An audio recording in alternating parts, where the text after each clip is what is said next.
మత్తయి సువార్త 5:31-32. తన భార్యని విడనాడు వాడు ఆమెకు పరిత్యాగ పత్రిక ఇవ్వాలని చెప్పబడి ఉన్నది కదా. నేను మీతో చెప్పినదేమనగా, వ్యభిచార కారణమును బట్టి కాక తన భార్యని విడనాడు ప్రతివాడును ఆమెను వ్యభిచారణగా చేయుచున్నాడు. విడనాడబడిన దాన్ని పెండ్లాడు వాడు వ్యభిచరించుచున్నాడు. ఈ మాటలు మనం ఈ పూట ధ్యానం చేయబోతున్నాం. మత్తయి సువార్త 5:27 దగ్గర నుంచి యేసుక్రీస్తు ప్రభువారు వ్యభిచారము చేయవద్దని చెప్పబడిన మాట మీరు విన్నారు కదా అని మొదలుపెట్టారు. వ్యభిచారము చేయవద్దు అనే మాటను ఎందుకు ఆయన మొదలుపెట్టాడు? ఎందుకంటే అది ఇవ్వబడినటువంటి 7వ ఆజ్ఞ. ఆ 7వ ఆజ్ఞను వారు చాలా తప్పుగా అర్థం చేసుకుంటున్నారు. వ్యభిచారం చేయవద్దని చెప్పబడింది గనక మనం ఎవరూ కూడా ఈ కామతప్త ఆలోచనలో ఉండకూడదు అంటే మనమందరం పెళ్లి చేసుకోవాలని కోరుతున్నారు. మంచిదే, పెళ్లి చేసుకోవాలనే ఉద్దేశం మంచిది, పెళ్లి చేసుకోవడం మంచిదే. వైవాహిక వ్యవస్థను దేవుడే ఆరంభించాడు. ఆదికాండం 2వ అధ్యాయంలో దేవుడు నరుణ్ణి తయారు చేసిన తర్వాత ఆ నరుణ్ణిని చూసి వీడు ఒంటరిగా ఉండడం మంచిది కాదు అని ఆలోచన చేసుకొని ఆ నరుని ప్రకటెముకల్లో నుండి ఒక ఎముక తీసి దాన్ని స్త్రీగా చేసి ఆమెను ఆ పురుషుని దగ్గర తీసుకొచ్చినప్పుడు ఆమెను చూచి ఆ వ్యక్తి ప్రేమలో పడ్డాడు. వారిద్దరూ ఒకటి చేయబడ్డారు. వారిద్దరూ ఒకటి చేయబడినటువంటి ఆ కారణంలో వారిద్దరిని ఒకటి చేసింది దేవుడే. ఆదికాండము 2వ అధ్యాయము 24-25. కాబట్టి పురుషుడు తన తండ్రిని తన తల్లిని విడిచి తన భార్యను హత్తుకొనును, వారు ఏక శరీరమగుదురు. దేవుడు వారిని ఏక శరీరంగా చేశాడు. దేవుడు జతపరిచినటువంటి వాళ్ళని మనుషుడు వేరు చేయకూడదు.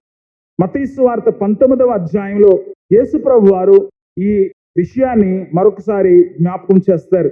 కొంతమంది పరిసయ్యులు ఆయన శోధించటానికి ఆయన దగ్గరకు వచ్చి, మరి యేసయ్యా, ఏ కారణం చేత అయినా ఒక పురుషుడు తన భార్యను విడిచిపెట్టవచ్చా, విడాకులు తీసుకోవచ్చా, విడిచిపెట్టవచ్చా అంటే యేసు ప్రభు వారు అంటున్నాడు 4వ వచనంలో, ఆయన సృజించిన వాడు ఆది నుండి వారిని పురుషునిగాను స్త్రీనిగాను సృజించననియు, ఇందు నిమిత్తము పురుషుడు తల్లిదండ్రులను విడిచి తన భార్యను హత్తుకొను, వారిద్దరూ ఏక శరీరముగా ఉందురని చెప్పిననియు మీరు చదవలేదా? కాబట్టి వారికను ఇద్దరు కాక ఏక శరీరముగా ఉన్నారు గనుక దేవుడు జతపరిచిన వారిని మనుష్యుడు వేరు చేయకూడదని చెప్పాను. అంటే ఎట్టి పరిస్థితుల్లో కూడా దేవుడు ఐక్యపరిచినటువంటి ఆ స్త్రీ పురుషులను లేక ఆ భార్యాభర్తలను లేక ఆ ఏక శరీరాన్ని తుంచడం, తీసివేయడం, వేరు చేయడం దేవునికి ఆమోదయోగ్యం కాదు అని యేసు ప్రభు వారి యొక్క వివరణగా మనం తీసుకోవచ్చు. ఈ ఉద్దేశం ఆయన మనసులో ఉన్నది కనుక ఈ ఉద్దేశానికి విఘాతం కలిగిస్తున్నటువంటి ఈ వ్యవస్థను విచ్ఛిన్నం చేస్తున్నటువంటి వ్యవహారాన్ని ఆయన పేర్కొంటున్నాడు. ఏంటి ఆ వ్యవహారం? మోహపు చూపు. వీడికి ఒక భార్య ఉంది, వీడు పరాయి స్త్రీ వైపు చూస్తున్నాడు. ఎందుకు చూస్తున్నాడంటే వాడిలో మోహం వెర్రితలలు వేస్తుంది. మోహం వాడిని రెచ్చగొడుతుంది. మోహపు ఆలోచనలు పీడిస్తున్నాయి. వీడు తన భార్యతో సుఖముందలేకపోతున్నాడు. అందుకే సామెతల గ్రంథం 6వ అధ్యాయంలో సామెతల గ్రంథకర్త ఏమంటాడంటే, నీ సొంత కొండలో నీళ్లు తాగు, వేరేవాడు కొండ కూడా నీకెందుకు, నీ ఊట దీవెనందును. సామెతల గ్రంథం 5వ అధ్యాయం 15వ వచనం. నీ సొంత కొండలోని నీళ్లు పానము చేయము, నీ సొంత బావిలో ఉబుకి జలము త్రాగము, నీ ఊటలు బయటికి చెదరిపోదగునా, వీధులలో అవి నీటి కాలువగా పారదగునా, అన్యులు నీతో కూడా వాటిని అనుభవింపకుండా అవి నీకే ఉండవలన కదా. నీ ఊట దీవెన నందును, నీ యవన కాలపు భార్యందు సంతోషింపుము. వీడికి దాహం కలుగుతుంది, ఇంట్లో నీళ్లు తాగాలి. వాడికి కొండుందే, కొండలో నీళ్లు ఉన్నాయి. అవి తాగడం అనేసి వీడు బయట ఉన్న నీళ్లు తాగడానికి వెళుతున్నాడు అనుకోండి. ఇంటిలో నీళ్లు మురుగు పడతాయి. ఇంటిలో నీళ్లు మురుగు పట్టినాయని వాటిని బయట పారేయొచ్చా? వాటిని పశువులు తాగొచ్చా? ఇంటిలో ఉన్నటువంటి నీళ్లు వాడే తాగాలి కదా అని ఒక వ్యవస్థ గురించి చాలా అలంకారికమైన భాషలో ఆ సామెతల గ్రంథకర్త రాస్తున్నాడు. నీ ఓట దీవెనందును. కొన్ని బావుల్లో నీళ్లు చేదలేదు అనుకోండి, అందులో నీళ్లు ఓరవు, ఆ నీళ్లు కమ్మగా మారవు. కొన్ని బావుల్లో నీళ్లు కమ్మగా మారాలంటే నువ్వు తోడుతూ ఉండాలి. తోడుతూ ఉంటే ఆ జలాలు ఒగరుగా లేక చప్పగా లేక ఉప్పగా లేక రుచి పచ్చి లేకుండా ఉన్నటువంటి ఆ జలాలన్నీ కూడా పూర్తిగా పోయి దాంట్లోకి స్వచ్ఛమైనటువంటి నీరు లేక మంచి నీరు ఊరుతూ ఆ జలం తీయగా మారుతుంది. వీడు నీళ్లు తోడట్లేదు అనుకోండి, మంచినీటి బావి కూడా పాడైపోతుంది. అలాగే తన భార్య యందు ఆనందించేవాడు, తన భార్యను సంతోషపెట్టడం నేర్చుకున్నవాడు, తన భార్యతో సుఖించడం నేర్చుకున్నటువంటి వాడు తన సాంసారిక జీవితంలో అత్యధికమైన సంతోషాన్ని అనుభవిస్తాడు. కానీ వీడికి సంతోషం లేదని వీడు తన భార్యను విడిచిపెట్టి బయట కనపడ్డ ప్రతి స్త్రీతో వీడు సాంగత్యం పెట్టుకున్నాడు అనుకోండి, ఏమవుతుంది వాడి జీవితం? మొట్టమొదటిగా వాడు వ్యాధుల బారిన పడతాడు, రెండవదిగా తన కుటుంబాన్ని విచ్ఛిన్నం చేసుకుంటాడు, మూడవదిగా వాడు నరకానికి వెళ్ళిపోతాడు. నరకానికి ఇప్పుడే వెళ్ళాడు కదా ఎవడైనా. ఓ తప్పు చేసిన వాడికి వెంటనే శిక్ష వస్తుందా? ఒక చెడ్డ చూపు చూశాడు, కళ్ళు పోతున్నాయా?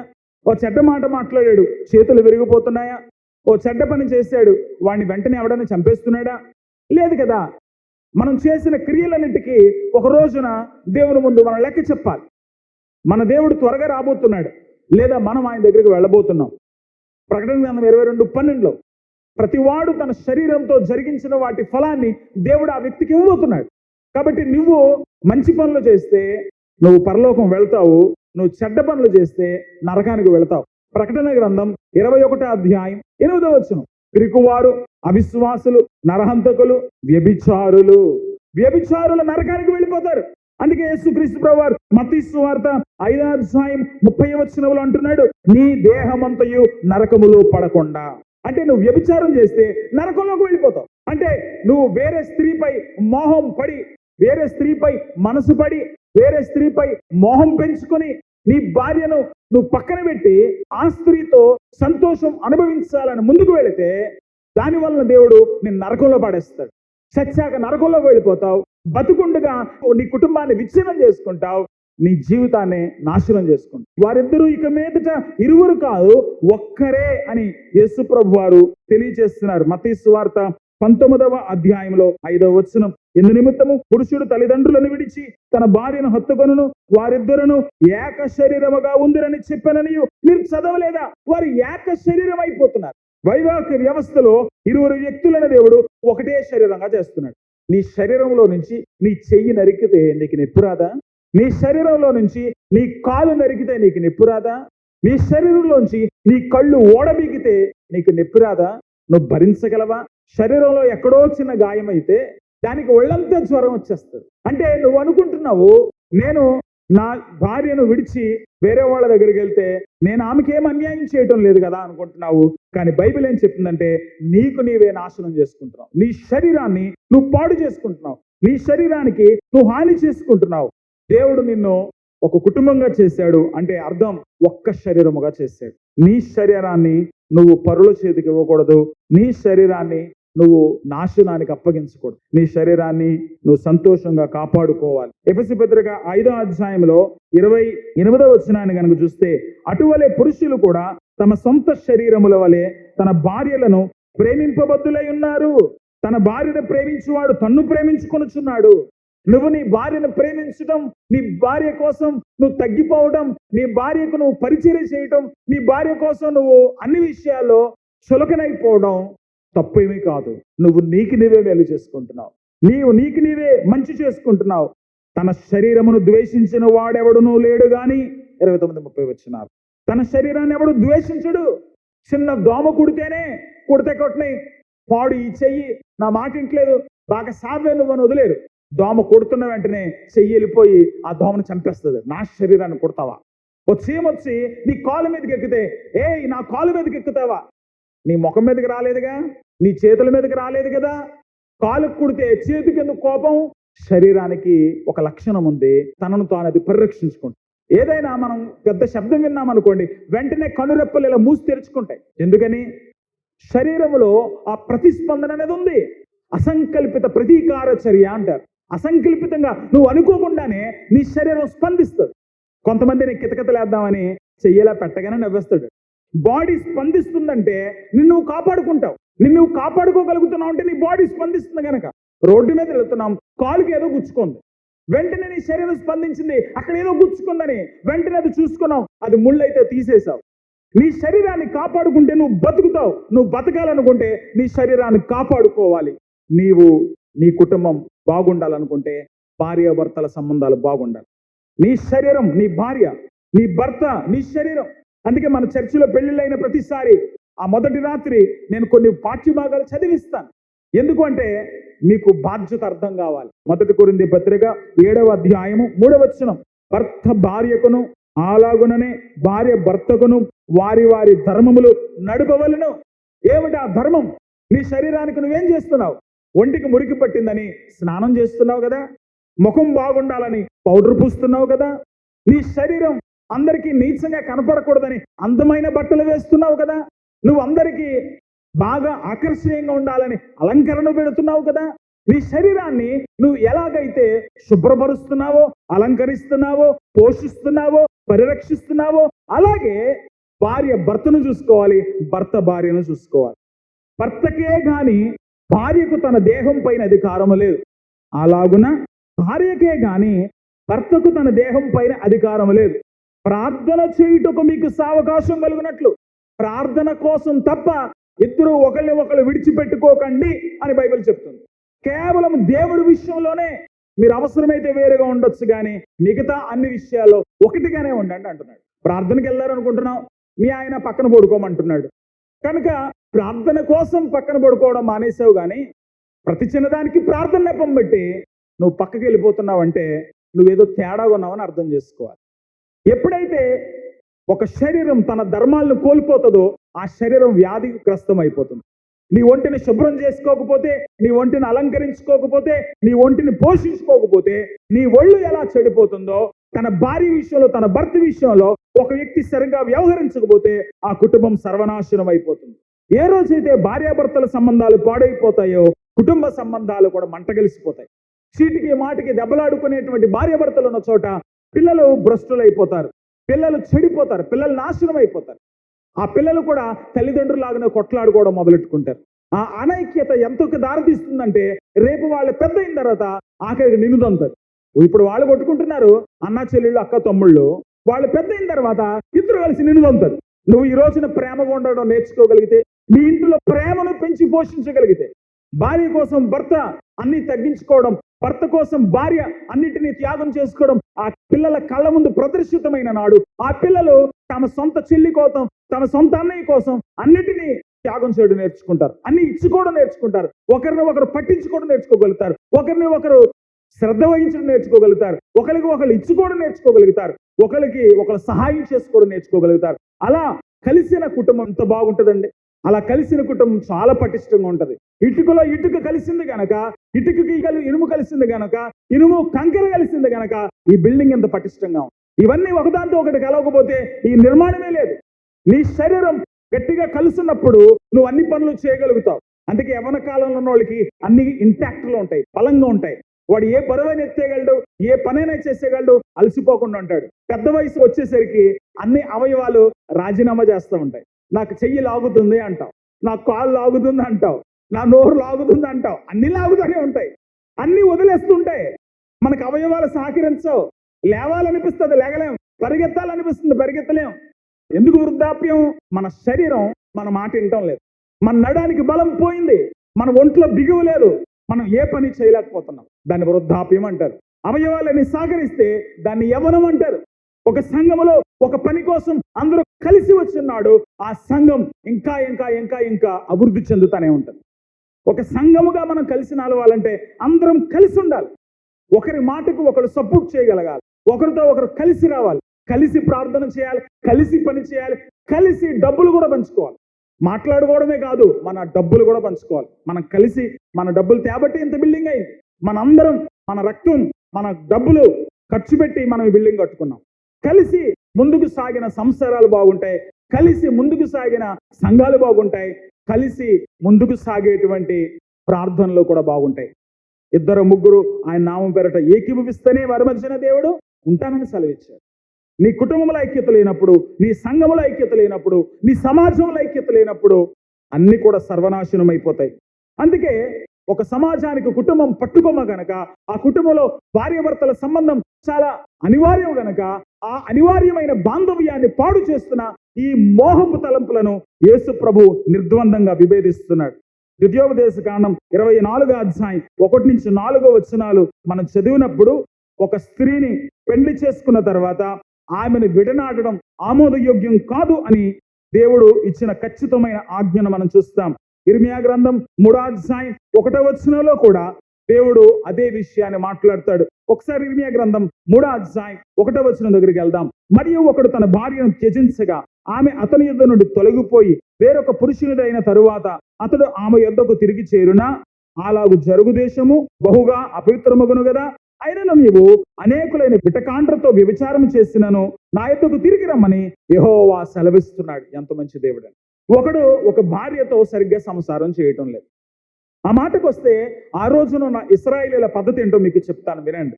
ఆ రోజునున్న ఇశ్రాయేలీలు కామతప్త హృదయులై ఒక్క ఆడదాంతో కాదు నలుగురితో ఆనందించాలనే ఆలోచన ధోరణితో వాళ్ళు ఉండేవారు గనక పెళ్ళైన తర్వాత ఆ అమ్మాయి మీద ఆమె మీద మోజు తీరిపోయింది కాబట్టి ఆమెను విడిచిపెట్టడానికి ఏదో ఒక నెపం మోపేవారు. అందం ఎక్కువ కాలం నిలబడదు. పిల్లల్ని కన్న తర్వాత ఆ శరీరం నుంచి బిడ్డలు వచ్చిన తర్వాత ఒళ్ళు వదులు వచ్చేస్తుంది. ఆ బిగు ఉండదు, ఆ అందం ఉండదు. కానీ వీడు ఇప్పుడు అమ్మని అందమే చూస్తున్నాడు కానీ ఆమెను మనిషిగా చూడటం లేదు కనుక వీడికి ఇంకొక అమ్మాయి కావాల్సి వచ్చింది. మరి ఈ అమ్మాయి భార్య కదా కనుక ఏం చేసేవాడు అంటే ఈ అమ్మాయిని చూడటం కష్టం.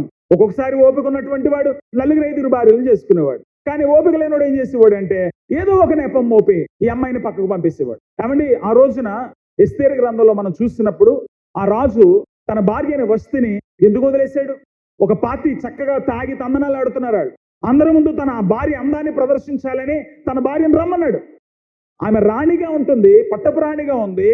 ఆమె అనుకుంది ఇది నేను రాణిగా నా గౌరవం, నేను వీళ్ళ ముందు నేను అశ్లీలంగా ఎలా వెళ్ళగలను, నేను రాను అని అనుకుంది. వెంటనే రాజు ఆమెను రానికొండకుండా తీసేసాడు. వాడు చేసిన తప్పు, వాడు చేసింది మంచి పని కాదు. కానీ తన మాట వినని కారణంగా ఆమెను తీసేసి ఇంకొక ఆమెను పెళ్లి చేసుకున్నాడు. అది వాళ్ళ ఇష్టం. అటువంటి పురుషాహంకారం బాగా ఉన్నటువంటి రోజుల్లో యూదులు మగవాళ్ళు ఇష్టం వచ్చినంత మంది ఆడవాళ్ళని పెళ్లి చేసుకోవడం, వీడికి అమ్మాయి నచ్చకపోతే ఏదో ఒక కారణం చూపి ఆమెను పక్కన పెట్టడం చేసేవారు. ఆ రోజుల్లో మోషే వారికి దేవుడి గురించి చెప్తున్నాడు. దేవుడు పరిశుద్ధుడని చెప్తున్నాడు. దేవునితో ఉండాల్సిన సంబంధం పరిశుద్ధంగా ఉండాలని చెప్తున్నాడు. దేవుడిచ్చిన 10 ఆజ్ఞలు వివరిస్తున్నాడు. దేవుడిచ్చిన నైతిక నియమాలను తెలియజేస్తున్నాడు. కానీ చాలా ప్రదేశాల్లో ఏం జరుగుతుందంటే ఇప్పుడు మన ప్రభుత్వాల్లో కూడా చట్టాలు కొంతమందికి చుట్టాలైపోతాయి. చట్టాలు చేస్తారు కానీ ఆ చట్టాలు ఒక నేరాన్ని అరికట్టలేవు. మన రాష్ట్రంలో ఏం చేశారంటే ఒక అమ్మాయి మీద అఘాయిత్యం జరిగిందని దిశ అనే ఒక చట్టం తెచ్చారు. తేవడం వలన ఎక్కడైనా ఈ అఘాయిత్యాలు ఆగిపోయాయా? ఆగిపోవు. చట్టాలు మనిషిని మార్చవు. కానీ ప్రభుత్వాలు పాపాన్ని నేరాన్ని ఆపలేక అవి ఏం చేస్తాయంటే చట్టాలు తయారు చేస్తూ ఉంటాయి. కొన్నిసార్లు కొన్ని చట్టాలు ఖచ్చితంగా ఇది చేయొచ్చు ఇది చేయకూడదు అనేటువంటి నిర్దేశాలు చేయలేవు. ఉదాహరణకి ఈ మధ్యనే కొంతమంది సుప్రీంకోర్టుకు వెళ్ళారు. 2 మగవాళ్ళు ఎందుకు పెళ్లి చేసుకోకూడదు, 2 ఆడవాళ్ళు ఎందుకు పెళ్లి చేసుకోకూడదు, ఇది మా వ్యక్తిగతమైన ఇష్టం, మా ఇష్ట ప్రకారంగా మేము చేసుకుంటామంటే సుప్రీంకోర్టు సరే అన్నది. మీకు ఇంకో విచిత్రమైన విషయం చెప్పమంటారా? సుప్రీంకోర్టు దాకా వెళితే వ్యభిచారం కూడా సరే అన్నది. వాడున్నాడు, వాడు ఇంతసేపు అనుభవించాడు, అమ్మాయి వీడు వేరైపోవాలనుకుంటున్నారు, వేరైపోనివ్వండి. వాడు ఇంకొక అమ్మాయితో ఉండాలనుకుంటున్నాడు, ఉండనివ్వండి, తప్పేముంది అన్నారు. అంటే ఈ చట్టం దృష్టిలో నైతిక నియమాలు ఉండవు. అందుకే ఒక బొమ్మ మనకు ఉంటుంది, న్యాయ దేవత ఉంటుంది. ఆ దేవతకి కళ్ళకి గంతలు ఉంటాయి. ఆవిడ తీర్పు దేని బట్టి తీరుతుంది? తక్కెటట్టుకుని ఉంటుంది. ఆ తక్కెట్లో ఎటు బరువు ఉంటే అదే కరెక్ట్ అంటది, ఆ తక్కెట్లో ఏది తేలిగ్గా ఉంటే అదే తప్పండి. ఎంత మట్టి ఒక దాంట్లో పెట్టి ఓ బంగారం ఒక తక్కెట్లో పెట్టి అమ్మ ఏది విలువ కలిగిందో చెప్పు అంటే దానికి కళ్ళేవి చూస్తానికి ఏమంటది? అంత మట్టి కరెక్ట్ అంటది. కాబట్టి న్యాయాన్ని విచారించడానికి కొన్నిసార్లు బరువు కుదరదు. చూడాలి, చూచి కూడా తేల్చాలి. చూడాలి, వినాలి, ఆలోచించాలి, నిర్దేశించాలి. కానీ మన చట్టాలకు నిజంగానే కళ్ళు లేవు. కొన్నిసార్లు మన చట్టాలు ఎలా ఉంటాయంటే నేరం చేసిన వాడు నిర్దోషిగా బయటపడతాడు, నేరాన్ని అనుభవించినటువంటి వాడు నేరస్తుడిగా బయటపడతాడు. చాలాసార్లు జరిగింది. ఇప్పటికీ ఎన్నో అఘాయిత్యాలు జరుగుతున్నాయి. ఎవ్వరికి ఇంతవరకు పూర్తిగా న్యాయం జరగలే. మన చట్టానికి నిజంగా కళ్ళు లేవు. కానీ అటువంటి పద్ధతే మోషే దినాల్లో కూడా ఉంది. ఆ రోజుల్లో ఉన్న వ్యవహారం ఏంటంటే ఆ రోజుల్లో దేవుడు ఇదిగో ఇలా కోరుతున్నాడు. మన దేవుడు పరిశుద్ధుడు కాబట్టి మీరు దొంగతనం చేయకూడదు, వ్యభిచారం చేయకూడదు, పొరుగువాన్ని ఆశించకూడదు, నీ దేవుడిని మాత్రమే ఆరాధన చేయాలి. ఇటువంటి నైతిక నియమాలన్నీ మోషే చెప్పాడు. నైతిక నియమాల వరకు ఓకే. నైతిక నియమాల విషయంలో రాజీ లేదు. నైతిక నియమాలను మార్చలేవు. నైతిక నియమాలు కరెక్టే. అయితే ఇప్పుడు రాజకీయమైన నిర్ణయాలు కూడా చేయాలి. అదేంటి రాజకీయ నిర్ణయాలు? ఒకవేళ వాడు నరహత్య చేశాడు, చేయకూడదని దేవుడు చెప్పాడు, చేశాడు. ఇప్పుడు వాడికి శిక్ష ఏం విధించాలి? నరహత్య చేశాడు కనుక వాడిని చంపేయాలి. ఇది దేవుడి న్యాయం. మరి ఆ న్యాయం చెయ్యాలి అంటే వాడు నరహత్య చేశాడని రుజువు చేయాలి కదా. కాబట్టి కూర్చోబెట్టి ఇప్పుడు రాజకీయంగా అంటే ఆ దేశంలో సామాజికమైన చట్టాలను రూపొందించాలి. ఎలా చేస్తే నరహత్య? ఎందుకంటే నరహత్య అనేటువంటి మాటలో ఉన్న వాస్తవికమైన భావం ఏంటంటే వాడు ఉద్దేశపూర్వకంగా ప్రణాళికాబద్ధంగా అవతల వ్యక్తి జీవితాన్ని పూర్తిగా తొలగించాలనేటువంటి ఉద్దేశంతో వాడు చేశాడు. పొరపాటున జరగలేదు, ఆవేశంలో జరగలేదు. ఇదంతా తేల్చడానికి అక్కడ చట్టసభ ఉండాలి, ఒక కోర్టు ఉండాలి. ఆ కూర్చున్నప్పుడు ఏ టెర్మ్స్ను బట్టి మరణం జరిగితే దాన్ని హత్యగా నిర్ధారించవచ్చు, ఏ టెర్మ్స్ను బట్టి హత్య జరిగితే దాన్ని హత్య అనుకోకూడదు. అప్పుడు ఆ మౌలికమైన చట్టాలు ఉంటాయి, ప్రాథమికమైనటువంటి హక్కులు ఉంటాయి. ఆ హక్కులను ఆ చట్టాలను దృష్టిలో పెట్టుకొని న్యాయాధిపతి జరిగినటువంటి నేరాన్ని బేరుజు వేసి ఇది ఉద్దేశపూర్వకంగా జరిగిందా, నిజంగానే జరిగిందా, ఇది నేరం పరిధిగా వస్తుందా లేదా అనేది ఆలోచించి శిక్ష విధిస్తారు. దీనికి ఒక పెద్ద ప్రక్రియ ఉంది, దీనికి కూడా కొన్ని చట్టాలు కావాలి. అలాగే వ్యభిచారం చేయకూడదు అనే చట్టం వచ్చేసరికి మోషే వాటికి రాజకీయమైన సామాజికమైన కొన్ని చట్టాలు కల్పించారు. వ్యభిచారం చేయకూడదు అని రాయబడింది కదా. కాబట్టి ఎట్టి పరిస్థితుల్లో ఒక వ్యభిచారం జరుగుతుందంటే దానికి కారణం ఏంటి? ఈ పురుషుడు ఈ అమ్మాయిని విడిచిపెట్టడం వల్ల ఈ అమ్మాయి వేరే వాళ్ళతో తిరిగి వ్యభిచారం జరిగిందా, లేక ఈ పురుషుడు తన భార్యతో ఉండకుండా వేరే అమ్మాయితో వెళ్ళడం వల్ల వ్యభిచారం జరిగిందా? వ్యభిచారం అంటే వైవాహిక వ్యవస్థకు వేరుగా వేరొక వ్యక్తితో సంబంధం, అక్రమ సంబంధం పెట్టుకోవడమే కదా. కాబట్టి వ్యభిచారం అంటే ఎలా నిర్ధారిస్తాం అంటే అక్కడ పురుషుడు స్త్రీ కలిస్తేనే అది శారీరక కలయిక అయితేనే కదా వ్యభిచారం. కానీ కలిసిన పురుషుడు ఎవరు, కలిసిన స్త్రీ ఎవరు? ఆ స్త్రీ కేవలం ఇదే వ్యాపారంగా పెట్టుకుందా, అయితే ఆమెను చంపేయాలి. లేదు ఆ స్త్రీ ఈ పురుషుడిని నమ్మి వాడితో కలవడానికి ఇష్టపడిందా, మరి ఆ పురుషుడిని నమ్మింది అంటే వీడికి ఇంతకుముందు పెళ్ళయిందా, లేక అమ్మాయికి ఇంతకుముందు పెళ్ళయిందా, లేక పెళ్లి కాకుండానే వీళ్ళిద్దరూ కలుసుకున్నారా, కలుసుకుంటే కేవలం వారిద్దరూ భార్యాభర్తలుగా ఉండాలనుకుంటున్నారా, లేదా ఏదో సుఖం అనుభవించడానికి కలిశారా? వాళ్ళ భార్యాభర్తలుగా ఉండడానికి అనుకోకపోతే వాళ్ళిద్దరూ చేసిన తప్పే, ముమ్మాటికి తప్పే, దానికి ఖచ్చితంగా శిక్ష విధించాలి. ఇలాగా చట్టాలు రూపొందించాల్సిన పరిస్థితి వచ్చినప్పుడు అక్కడ ఒక సమస్య తలెత్తింది. ఏంటంటే ఇక్కడ చాలా మంది పెళ్ళవుతుంది, నా భార్య నాతో కాపురం చేయట్లేదండి, నా భార్య నా పక్కన పడుకోవడం లేదండి, నా భార్య నాతో సరిగ్గా ఉండటం లేదండి, కనుక నేను ఆమెతో కాపురం చేయట్లేదు, నాకు ఈ అమ్మాయి ఉండట్లేదు, అందుకే నేను ఉండబట్టలేక ఇంకొక అమ్మాయిని పెళ్లి చేస్తున్నాను, ఇదిగో ఇంకొక అమ్మాయితో నేను సంసారం చేస్తున్నాను అని చెప్పి వీళ్ళ భార్యలు పెంచుకుంటూ పోతున్నారు. కానీ మోషేకి తెలుసు, దేవుడికి తెలుసు, వీళ్ళ మనసులో ఒక దురుద్దేశం ఉంది. ఏమండి, ప్రేమ ఉన్న చోట ప్రయాస ఉంటుందని అన్నాడు ఒక ఆయన. కేవలం కామ తప్త హృదయంతో, మతమెక్కినటువంటి మనసుతో, మోహపు ఉద్దేశంతో ఆ రోజున యూదులు భార్యలు మారుస్తుండేవారు. అప్పుడు మోషే ఒక చట్టం తీసుకొచ్చాడు. ఒకడు భార్యను వదిలిపెట్టాలంటే విడాకులు ఇవ్వాల్సిందే అన్నాడు. ఎందుకు విడాకులు తీసుకొచ్చాడు? వీళ్ళు అమ్మాయిని పక్కన పెట్టేస్తున్నారు, ఇంకొక అమ్మాయిని పెళ్లి చేసుకుంటున్నాడు, మళ్ళీ అమ్మాయి మోచి తిరిగిపోతే అమ్మాయిని పక్కన పెట్టేస్తున్నాడు. ఈ పెళ్లి చేసుకున్నటువంటి వాళ్ళు ఇటు పెళ్ళయ్యి భర్తతో సుఖం లేదు, అలాగని నాకు ఎద్దు ఈ కాపురం అని బయటికి వెళ్ళడానికి లేదు, సొంతంగా బతకడానికి లేదు, సమాజంలో ఒంటరిగా బతకనివ్వటం లేదు, వాళ్ళు నలిగిపోతున్నారు. కాబట్టి మోషే ఏం చేశాడంటే పరిత్యాగ పత్రిక రాయాలి, విడాకులు రాసుకోవాలి. విడాకులు రాసుకునే ప్రక్రియ పట్టుకొచ్చాడు. విడాకులు రాసినప్పుడు ఏం చేయాలి? విడాకులు రూల్స్ ఉంటాయి. ఈ అమ్మాయిని ఎంతవరకు నువ్వు చూసుకున్నావు, ఇప్పుడు ఈ అమ్మాయి అంటే ఇష్టం లేదు పంపించేస్తాను అంటున్నావు, కాబట్టి అమ్మాయి పోషణ అంతా నువ్వే భరించాలి, అమ్మాయికి సంబంధించినటువంటి ఇబ్బందులన్నీ నువ్వే పరిష్కరించాలి, అమ్మాయికి ఇంత ఇవ్వాలని రూల్స్ పెట్టాడు. అప్పుడు పంపించాలంటే కొంచెం భయపడతారుగా, అప్పుడన్నా ఆగుతారని మోషే ఉద్దేశం. అంటే కొన్ని చట్టాలు చేయబడతాయి కానీ అవి నిజంగానే కొంతమందికి చుట్టాలైపోతాయి. ఎలా అంటే కొంతమంది ఇది పట్టుకున్నారు, విడాకులు ఇచ్చేయచ్చు కదా, రైట్. ఇప్పుడు ఈ అమ్మాయి నచ్చలేదు అనుకోండి, ఆ అమ్మాయిని బెదిరించి లేకపోతే అమ్మాయి మీద రకరకాల నేరాలు మోపేవారు. ఈ అమ్మాయే నేను ఉద్యోగానికి వెళ్ళిన తర్వాత ఈ అమ్మాయి ఇంకొకటితో కులుకుతుందండి, ఇంకో అబ్బాయి వైపు చూస్తుందండి, పల్లనోడితో బాగా మాట్లాడుతుందండి, అందుకే ఈ అమ్మాయి నేను నమ్మనండి అని అమ్మాయిలను వదిలేయడం మొదలుపెట్టారు. నైతికమైన నేరం, సామాజికమైన నేరం, లేకపోతే భౌతికమైన నేరం. ఈ అమ్మాయి కాపురానికే పనిచేయదు, ఈ అమ్మాయి ఆరోగ్యం బాగోదు, నన్ను ఎలా కాపురం చేయమంటారని రకరకాల కారణాలు నెపాలు మోపి అవతల వాళ్ళ నోరు నొక్కి విడాకులు పట్టుకొచ్చి అమ్మాయిలను వదిలేస్తున్నారు. యేసుప్రభు వచ్చే కాలానికి ఇది జరుగుతుంది. అసలు మోషే చట్టం ఎందుకు పెట్టాడు? వీళ్ళ దుర్మార్గులు, వీళ్ళ అమ్మాయిని బతకనిచ్చినట్టు లేరు, అమ్మాయిల జీవితాలు నాశనం చేస్తున్నారు. ఇవాళ ఒక అమ్మాయి రేపు ఒక అమ్మాయి అంటూ వీళ్ళు పెళ్లి చేసుకుంటున్నారు, వాళ్ళని కావలసినప్పుడు ఉంచుకుంటున్నారు, లేకపోతే వదిలేస్తున్నారు. వీళ్ళకి కుటుంబ విలువలు తెలియాలి. ఇంకో ఉద్దేశం ఏంటంటే, ఇలా విడాకులు గనక ఇచ్చేస్తే అమ్మాయి ఇంకెవరినైనా పెళ్లి చేసుకోవచ్చు. ఎవరైనా పెళ్లి సంబంధాలు చూస్తున్నారు అనుకోండి, మీ అమ్మాయికి పెళ్లి అయిందా పెళ్లి కాలేదా? పెళ్లి అయిందండి, కానీ వాళ్ళ ఆయన వదిలేసాడంటే ఎందుకు వదిలేశాడో అని మాట్లాడడానికి ఉండదు. ఎందుకంటే పత్రాలు రెడీగా ఉంటాయి. ఆ పత్రాలు రాసుకునేటప్పుడు ఈ అమ్మాయి తరపున 2 సాక్షులు ఉంటారు. ఆ సాక్షులు కూడా సంతకాలు పెడతారు. అయ్యా, ఈ అమ్మాయి తప్పేమీ లేదు, వాడే కావాలని ఏవో కారణాలు చూపించి ఈ అమ్మాయిని వద్దంటున్నాడు, ఈ అమ్మాయిని భరించలేనంటున్నాడు, కాబట్టి ఈ అమ్మాయిని పక్కన పెడుతున్నాడు కనుక మేము సాక్ష్యం, ఈ అమ్మాయి మంచిదైనా అక్కడ ఇద్దరు అమ్మాయికి ప్రొటెక్షన్ ఇచ్చారు, అమ్మాయి తరపున 2 ఉండాలి. ఈ పత్రం చూసేవారు వాళ్ళు. ఓహో, ఈ పత్రం ప్రకారంగా ఈ అమ్మాయి మంచిదే, సరే ఈ అమ్మాయిని పెళ్లి చేసుకుందామంటే కొంతమంది ఆడపిల్లలకి మరొక జీవితం లభించేది.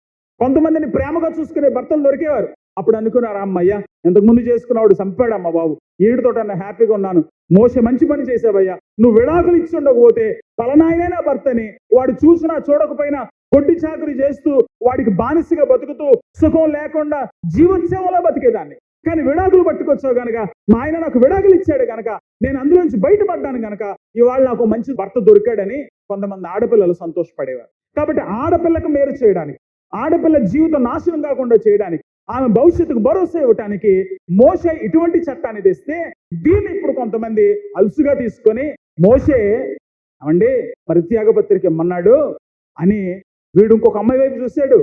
వీడు బుద్ధి మారిపోయింది, అమ్మాయి మారిపోలేదు, వీడు దౌర్భాగ్యుడు అయిపోయాడు. కానీ వీడేం చేస్తున్నాడంటే ఆ నేరం అమ్మాయి మీద మోపేసి, మోసే విడాకులు ఇచ్చామన్నాడు కదా, నీవు నాకొద్దు అని విడాకుల దాకా వెళ్ళిపోయి విడాకులు తెచ్చేసుకొని వీడు ఇంకొక అమ్మాయిని పెళ్లి చేసుకుంటున్నాడు. ధర్మశాస్త్రం ఎందుకు ఇచ్చాడు దేవుడు? వ్యభిచారం చేయొద్దని చెప్పాడు. వ్యభిచారానికి కారణం ఏంటి? ఒక పురుషుడు ఒక స్త్రీ అక్రమ సంబంధాలు పెట్టుకోవడం. అక్రమ సంబంధాలకు కారణం ఏంటి? మోహం. ఈ మోహం అనే దరిద్రమే ఉండకపోతే ఈ విడాకులు వచ్చేవే కాదు. అసలు దేవుడు పురుషుడిని స్త్రీని తయారు చేసింది ఒక చక్కని కుటుంబ వ్యవస్థ కోసం. వీళ్ళు కలిసి వాళ్ళ మధ్యన బిడ్డలు వచ్చి ఆ బిడ్డలతో ఒక అద్భుతమైన కుటుంబం కట్టుబడాలని కదా దేవుడు ఇంత చక్కని వ్యవస్థనిచ్చింది. కుటుంబమే సమాజానికి పట్టుకొమ్మ. ఒక మంచి కుటుంబం ఉంటే ఆ సమాజం బాగుంటది, ఆ సమాజం బాగుంటే దేశం బాగుంటది. కాబట్టి ఒక మంచి ఉద్దేశంతో దేవుడు వైవాహిక వ్యవస్థనిస్తే ఇద్దరిని ఒక్క శరీరంలో కలిసి ఉండమంటే వీడు మోహంతో నిండిపోయి, కామంతో నిండిపోయి, మదమెక్కిపోయి వీడు ఇంకొక అమ్మాయి వైపు తిరిగిపోయి అతని భార్యకు విడాకులు వాడుకుంటాడా? మోహపు చూపే నేరం. నువ్వు మోహంలో పడ్డావా, వ్యభిచారం చేసి విడాకులు ఇచ్చినంత పాపం, నరకానికి పోతావు, జాగ్రత్త అని యేసు ప్రభు ఇటువంటి చట్టాలు తెచ్చాడు. యేసు ప్రభు అంటున్నాడు, ఒక స్త్రీతో ఒక పురుషుడు దేవుడు నియమించిన పద్ధతి. కానీ మీరు అంటున్నారు మోషే పరిత్యాగ పత్రిక అన్నాడు, విడాకులు ఇచ్చేయచ్చు అని చెప్పాడు. నేను మీతో చెప్పున్నదేమనగా 32వ వచనం, వ్యభిచార కారణం బట్టి కాక తన భార్యను విరనాడు ప్రతివాడు ఆమెను వ్యభిచారిణిగా చేయించినాడు. నువ్వు కళ్ళ ముందు చూసావా వాడు ఇంకో పురుషుడితో ఉండడం? చుట్టూ ఉన్న మనుషులు చూసారా ఈ అమ్మాయి ఇంకొకటితో ఉండడం? వ్యభిచార కారణం లేకుండా కేవలం నీ మనసులో ఏదో పెట్టేసుకొని, లేక నువ్వెవరి మీదో మోజుపడి నువ్వు ఉన్న అమ్మాయి మీద మోజు తగ్గిపోయి నువ్వు అమ్మాయిని వదలాలనుకుంటే నరకానికి వెళ్ళిపోతావు, జాగ్రత్త. అది వ్యభిచారంతో సమానం, జాగ్రత్త. దేవుడు అలాగా ఆ ఉద్దేశంతో తయారు చేయలేదు, జాగ్రత్త.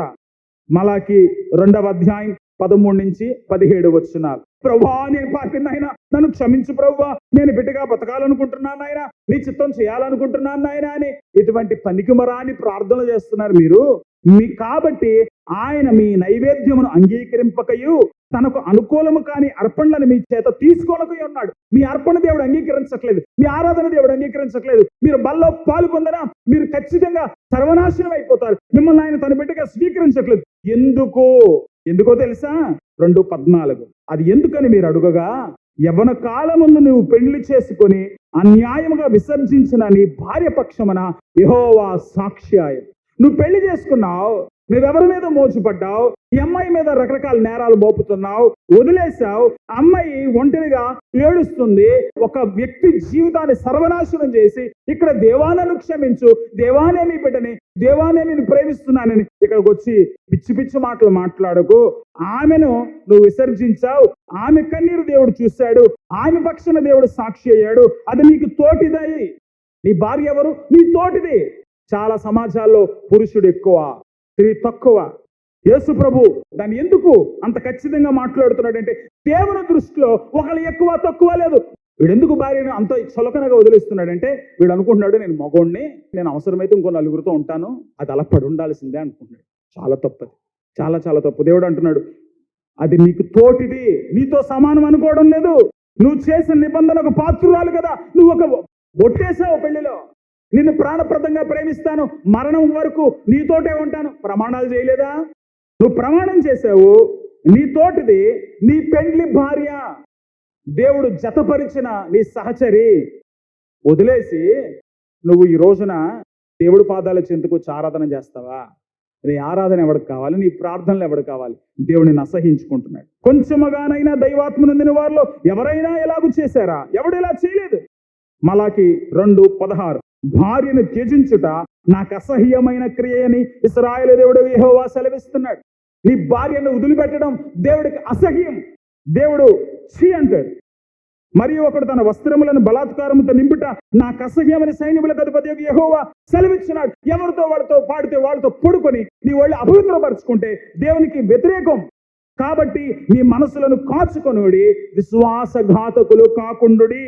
మీ మనసును కాపాడుకోండి, మోహంలో పడొద్దు, మనసును దారి తప్పనివద్దు, భ్రష్టులుగా మారొద్దు, భార్యను విడిచిపెట్టవద్దు, విశ్వాసఘాతకులు అవ్వద్దు.